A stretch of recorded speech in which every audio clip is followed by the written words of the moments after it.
ఆటోనగర్ అగ్ని ప్రమాదంపై దర్యాప్తు చేస్తున్నామని నెల్లూరు జాయింట్ కలెక్టర్ వెంకటేశ్వరరావు అన్నారు. ఆయన ఆటోనగర్లో సంఘటన స్థలాన్ని పరిశీలించారు.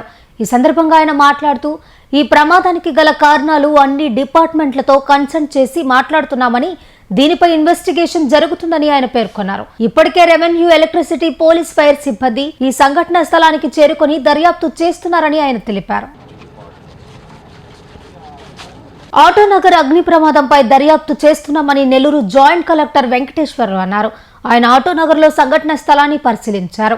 ఈ సందర్భంగా ఆయన మాట్లాడుతూ ఈ ప్రమాదానికి గల కారణాలు అన్ని డిపార్ట్మెంట్లతో కన్సల్ట్ చేసి మాట్లాడుతున్నామని, దీనిపై ఇన్వెస్టిగేషన్ జరుగుతుందని ఆయన పేర్కొన్నారు. ఇప్పటికే రెవెన్యూ, ఎలక్ట్రిసిటీ, పోలీస్, ఫైర్ సిబ్బంది ఈ సంఘటన స్థలానికి చేరుకొని దర్యాప్తు చేస్తున్నారని ఆయన తెలిపారు. మన ఆటోనగర్లో ఒకటి ఫైర్ ఇన్సిడెంట్ అనేది జరిగింది. ఇది మనకి 9:30 ఆ ప్రాంతంలో ఇన్ఫర్మేషన్ వచ్చిందని చెప్పి మనకి ఫైర్ డిపార్ట్మెంట్ వాళ్ళు చెప్తున్నారు. అంటే దీనికి రీజన్స్ ఏంటనేది ప్రస్తుతం అయితే ఇంకా అది కరెక్ట్గా తెలియదు. ఎందుకంటే మనకి ఆర్డీఓ గారు ఇక్కడ ఉన్నారు, తహసీల్దార్, అందులో పోలీస్ డిపార్ట్మెంట్, రెవెన్యూ అందరూ కూడా ఒకసారి దాని మీద ఎంక్వైరీ చేసి అది ఏ విధంగా జరిగిందనేది తెలియజేయడం జరుగుతుంది. ఎందుకంటే దీనికి ఎలక్ట్రికల్ కనెక్షన్ లేదని చెప్తున్నారు, పవర్ కనెక్షన్ కూడా. ఇది అన్వర్ బాషా గారికి 99లో ఈ ఆటో గ్యారేజ్ సంబంధించి అలాట్మెంట్ చేయడం జరిగింది.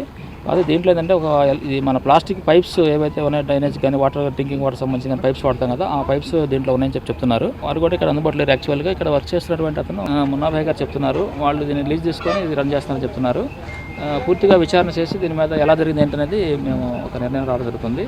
దీని మీద ఎవరైనా బాధ్యత ఉంటే మాత్రం వాళ్ళ మీద చెల్లించడం జరుగుతుంది. దీనికి సంబంధించి ఏంటంటే ఒక కలెక్టర్ దృష్టి కూడా పెట్టేసి మేము ఒక మీటింగ్ కన్వీన్ చేసి లైన్ డిపార్ట్మెంట్స్ ఏవైతే ఉన్నాయో, ఎలక్ట్రికల్ డిపార్ట్మెంట్ కానివ్వండి, రెవెన్యూ కానీ, పోలీస్ కానీ, మెడికల్ హెల్త్ కానీ, ఇవన్నీ డిపార్ట్మెంట్స్ కూడా ఉంటాయి దీంట్లో. వాళ్ళందరూ కూడా పిలిపించేసి ఒకసారి మీటింగ్ కన్వీన్ చేసి ఏవైతే ఇండస్ట్రీస్ ఇవన్నీ ఉన్నాయో అన్నింటి కూడా ఒకసారి వెరిఫై చేసుకొని మనకి ఈ యొక్క ఫైర్ ఎక్స్టింగ్విషర్ కానీ ఇవన్నీ కూడా కరెక్ట్గా ఉన్నాయి లేవో చూసుకొని, ఎలక్ట్రికల్గా కూడా ఈ కనెక్షన్స్ అయినా కూడా లూజ్ కనెక్షన్స్ లేకుండా మరోసారి వెరిఫై చేసుకొని భద్రత చర్య తీసుకోమని చెప్పడం జరుగుతుంది. దాని మీద యాక్షన్ తీసుకోవడం జరుగుతుంది. ఇది ఎస్టిమేట్ వేయాలి. ఇప్పుడు అది ఎంక్వైరీ చేసిన తర్వాత మనకి వాళ్ళు ఓనర్స్ కూడా పిలిపించేసి ఎంత స్టాక్ పెట్టారు ఏంటో వాళ్ళతో మాట్లాడిన తర్వాత మనకి క్లారిటీ వస్తుంది. ఇది వేస్ట్ మెటీరియల్ అయితే కాదు. ఇది పైప్స్ మన కమర్షియల్గా అది ఇచ్చేస్తున్నటువంటివి సేల్స్కి. సో తప్పనిసరిగా అన్ని చోట్ల కూడా మనం వెరిఫై చేపిస్తాం. లోకల్గా మన కన్సర్న్ డిపార్ట్మెంట్ వాళ్ళతో ఒక టీం చేసి దాని మీద చర్య తీసుకోవడం జరుగుతుంది. భద్రత పరంగా ఎలాంటి ఇబ్బంది లేదు.